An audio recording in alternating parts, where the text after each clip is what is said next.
My name is Kirsten Workman, and I'm joined today by Jason Oliver.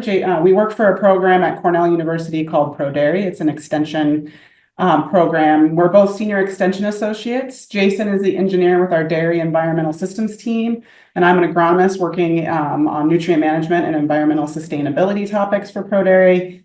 We kind of together, along with a few more of our colleagues, sort of make what we call the manure team at ProDairy. And we're both here because we hosted a safety school at the 2024 Manure Expo event that was held here in Central New York. I was the co-chair of the event along with my colleague Heather Darby from University of Vermont. And Jason was the chair of our demonstrations and safety school committee that really pulled off a lot of what you're going to see here today. So we're glad to share what we were able to do there. It was a great time and definitely worth our while. So this was our first time in New York hosting the North American Manure Expo. We were really excited to make it a unique event for our local farmers and manure applicators and service providers. And we had been at the Wisconsin event where they had the first sort of version of safety school in 2023 and knew that that was something we wanted to bring with us to New York. But beyond safety school, we wanted it to be sort of a major theme throughout the event. And then, it kind of really brought it home. We had a major manure accident that sort of brought this to another level. So this was sort of not originally our why, but has become our why since. So just about 1 month before the Manure Expo, almost exactly 1 month before the Manure Expo, our community suffered a huge safety tragedy, and we lost these two young men, Nathan Duty there on the left and Tyler Memory on the right. Two young men who were working for one of our custom manure applicators, Scott Potter, who you'll see here. And he's actually someone very dedicated to safety and has a great culture of safety in his business. But as we all know, that doesn't make us immune from these accidents. And so these two young men both entered a manure tank, one after the other, and died after being overcome with manure gases. And actually, just before that, we had decided to move our confined space training, which Jason will talk about, from sort of a training unit to an actual manure tank. And so when this event happened, we sort of all took a deep breath and thought, okay, is it going to be too soon to really basically reenact that same event? But thanks to Scott and Nathan and Tyler's families, they said, no, we really want you guys to train people and talk about this. And so we actually were able to kick off our safety school with some very emotional comments from both Scott and both the young men's families, which I think really helped our why really become very important throughout the event. Beyond just safety school itself, we wanted, like I said, to make safety sort of a theme throughout. It wasn't our main theme of the Manure Expo, but we just wanted to make sure that safety was kind of clear and present throughout the 2 days. So one of the things we did is when we get to choose our volunteer shirts, we decided to go with safety. This is sort of lime green. You can see this is my manure shirt with our well-coveted manure slogans on the back, but we wanted to make sure that all of our volunteers were safe. We made sure that the manure storage where we held the event had all the signage, life rings, things like that around the storage to set a good example. We made sure that we had personal gas meters during the agitation demonstration. We held a spill response demonstration. We had a safety themed workshop tent as one of the 4 tents. And we even had our New York Centers for Ag Medicine host some cancer screenings. They did those, some stickers that we gave away for people with tanks. And we actually had local staff, rescue staff, first responders on site at all times. Not only did we hire an ambulance, but our local fire departments just got kind of actually really excited about the whole thing. And they stayed with us throughout the 2 days. And as I mentioned, safety school and the Manure Expo as a whole really is a team effort. We had a local planning committee, of course, the name board of directors, folks like Leslie to kind of help us who have lots of experience. We had our presenters, exhibitors, law enforcement, as I said, the local fire, all of our manure handling professionals, and so many more that really helped us pull this event off.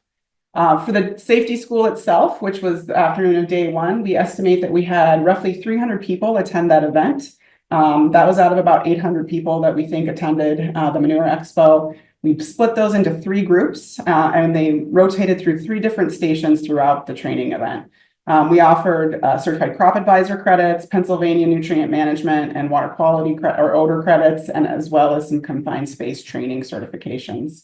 And as Catherine alluded to, we had a grand finale, which we did a pressurized drag hose release, which we also brought from the Wisconsin event.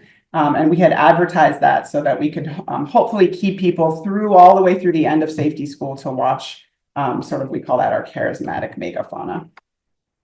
So from there, I'll let Jason take it over because he really coordinated safety school and he's going to share with you our different stations.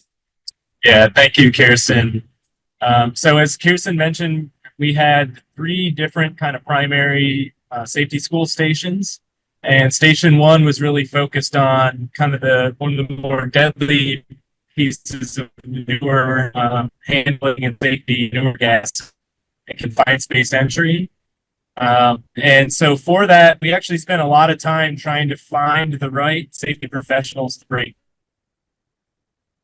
kind of around the country that work in this area. But we actually found a local presenter who is a retired fireman, and he now does a lot of confined space entry and kind of ropes and rescue training. And he also is just charismatic, someone that the farmers really could connect with, right? Someone who's energetic and not afraid to slip in a swear word.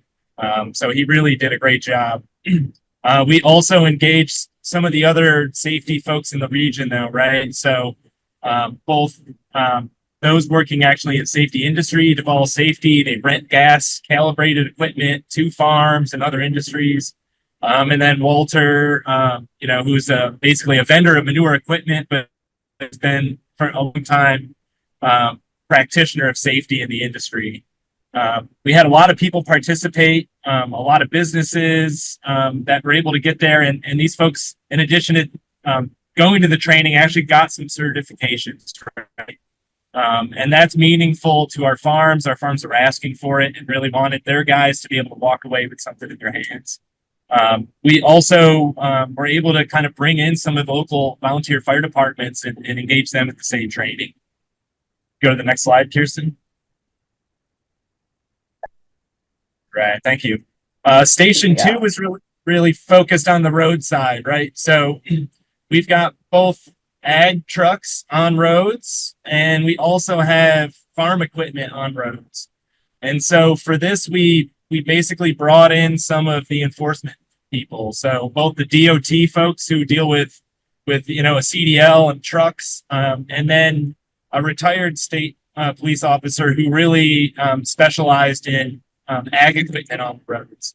And so essentially we just had these folks shake down some equipment, right? And so here's a picture of our farm host in one of his farm trucks. His shop guys didn't love it, but there was obviously a few things wrong with the farm truck.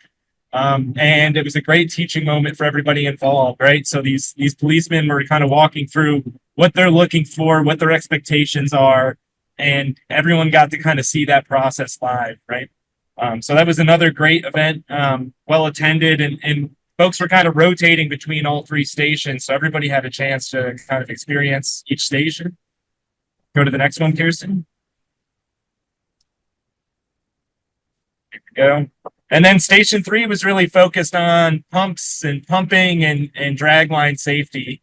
And for this, we tapped a local practitioner, so an experienced custom hauler out of Vermont. And that really brought a lot of credibility, right? So we're talking to an audience of folks who do this for a living. And so they don't want to hear from someone like me. They want to hear from someone who's out there pumping manure for a living, right? And so that again, it brought credibility. One thing I think we could have done better is provide that individual some specific talking points.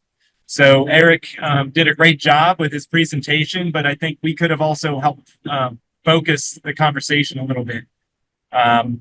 Basically went through the basics 101. And one thing, I think we saw in Wisconsin that we didn't totally want to replicate in New York was just too much telling of kind of near misses and kind of the war story stuff. So Eric did a real good job just sort of talking about the what you need to do to be safe and things to look for, things to monitor, etc. And really he was compelling, and I think Kirsten knows him better than I do, but went from a shy farmer to someone who really could hold the attention of a crowd. So, next slide, Kirsten. And then, we deliberately held our rapid hose release till the end of the day. So again, we kind of bookend this, right? We started it with some really, passionate words from family members who recently lost their children to a farming accident to really, hook people and engage them. And then we kept people to the end with kind of this high, exciting, pressurized hose release. In Wisconsin, they were actually able to get the hose up to more of kind of an operating air pressure when you're cleaning out the line. Here, we actually can only get about half pressure, but I think you still see kind of the devastating ramifications of one of these hoses when it's set on loose. So in addition to just the impact of the hose, right? I mean, you can imagine when a hose is going off, it's shooting out manure, grit, sand. And so our mascot, Milton, really took a beating here. So here's sort of the aftermath. So, I think, the mascot was actually a suggestion of Scott Potter, one of our custom haulers. And I think it actually really was good because instead of just watching a hose whip in a field, it really gave you a sense for the power. And then you got, granted it was Tyvek stuffed with straw, but you still got to see sort of like what it might have done to a person. And then we also decided to take the clamp off the end of the hose, so it didn't basically get set free during this, but you can still see just how badly that hose was beat up at the end. The other thing we took advantage of having all these safety professionals in one place is a little bit of cross training. So after the Manure Expo grounds had actually shut down on day one, we hosted a simulated confined space, both rescue and basically body extraction from a manure tanker with the local fire department and the confined space professionals. There were farmers, a couple of local farmers still hung out for this. Two different volunteer fire departments participated. And this was really a wonderful opportunity for, the first responders to learn about, some tips about confined space rescue and to learn about the insides of a manure tanker and the baffles you're going to encounter. And for the ag community to really see what goes into a rescue and really to get that kind of cross-pollination happening. Awesome. So that was sort of our formal training. You can see here it was on the afternoon of day one. Just to point out throughout the schedule for over the 2 days, we also had some other sort of formal approaches to safety at the 1 o'clock agitation demonstration. Pete Wright, one of our Pro Dairy colleagues, sort of opened. That was our first sort of formal group thing after the tours, kind of honoring the lives of the 2 young men we lost. But then also we made sure to have personal gas meters on a couple of our committee members who were there around the agitation so that we made sure to keep the crowd safe. You can see here we had a whole workshop tent for safety, and we had the spill response, which I'll go over. But we also made sure we had either PPE of some sort, or like I said at the vendors, we also had. Whoop, did I just lose? Okay, lost my screen for a second. We made sure that people had high vis. We were keeping crowds back from demonstrations. We really made sure that we wanted to make the entire event really safe. Our very last demonstration and very last activity of the entire event over the course of 2 days was the spill response. So we had sort of an orchestrated spill response of manure and water. Sort of, if anyone has seen that at the Manure Expo before, our colleague Kevin Erb has really done an amazing job of figuring out the recipe for this. So we wanted to make sure to have that as part of Manure Expo. It was well supported by our DEC, our Department of Environmental Conservation. I just listed a few of the requirements here that our state requires for spill response and reporting. But you can see here that we also, if you can see him, but one of our local DEC inspectors, the fellow that actually inspects farms in the area where the Manure Expo was one of the co-presenters. So he talked about the spill response requirements, and actually the director of our CAFO program was there, stand next to me and Jason, put more manure out, let her rip. And we did make up these cow ear tag keychains to help people remember spill response strategies and give them the DEC hotline. And that was a great way to end the 2 days. We also save it till last because you don't want to spread manure on the ground, then have a whole other day left of the expo. But that was really well received. And we actually got some really good drone footage, which I'm happy to share with folks if they want to use it as a training opportunity. So we did carry that over into the workshops, as I mentioned. We sort of, anything that felt more workshop and less demonstration, we put in the tent, including biosecurity. This is our Cornell Local Roads person, David Orr, giving a presentation about road damage. And then we had some troopers talk about road safety, someone from UD Extension talking about biosecurity and Yonis. And then we had one of our local labor extension specialists talk about some program they've been doing on sort of a lean systems approach to farm safety. We talked about, Walter here, who brought these stickers. He had these stickers made up for tanks in English and French. And in light of the accident, he offered to print up a bunch for us. We asked him to do, instead of French, Spanish, which was more applicable for us here in central New York and Vermont. And so he did that very graciously. You can see them there with them in his hand, handing them out very specifically to people who are owning and operating tanks. And that was really generous of him.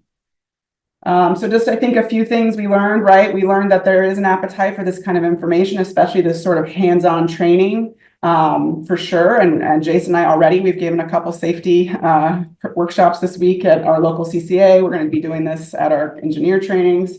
But one of the things we did learn is with the agitation demonstration was we could probably do a better job about using that opportunity for signage and information on hydrogen sulfide and manure gases, making sure we train those volunteers with meters. They did go off and they sort of like deer in the headlight, now what do I do? So making sure they knew what were safe levels and what weren't, and then taking that opportunity to talk about that during the demonstration, and then making sure you have a plan that if you do pick up gases, if we're going to move the crowd, how are we going to do that? We were restricted. We couldn't kind of go with wind, right? We had to set up those agitations ahead of time, but just keeping those kinds of things in mind were something we definitely, anytime you're doing, anything with real manure, you got to take into account. In terms of what's next, we really are hoping to take this momentum and build on it. So, kind of giving some safety talks to some of our middle managers. So not just owners, but those people that are doing this every day and really managing employees, and building that culture of safety is what we're really talking about. So not just talking about it and saying you need to, but actually living it and celebrating it and highlighting it on the farm. Connecting farmers to those safety equipment providers. Jason talked about Deval Safety and that opportunity for them. So making sure they know how to access that stuff. And then we're about to record a bunch of very short, like 30-second videos on safety that we can use during our own training, but also that farmers and applicators could be accessing through YouTube. And we'll be doing some trainings on farms. And then one of the things that Jason's done a really good job of as we embark on this kind of next phase is starting to use the actual language and techniques that people that live and breathe safety and environmental safety and personal safety use. So, this idea of the hierarchy of controls from, what's most effective but least practical all the way down to PPE. And how do you stack these things, and how do you make decisions about when you might be able to substitute or eliminate, and then how do we stack controls and PPE to make the best of both worlds. So I think we're a little over time, but that's how you get a hold of Jason and I. We're both at ProDairy, and we're always happy to answer questions and send resources.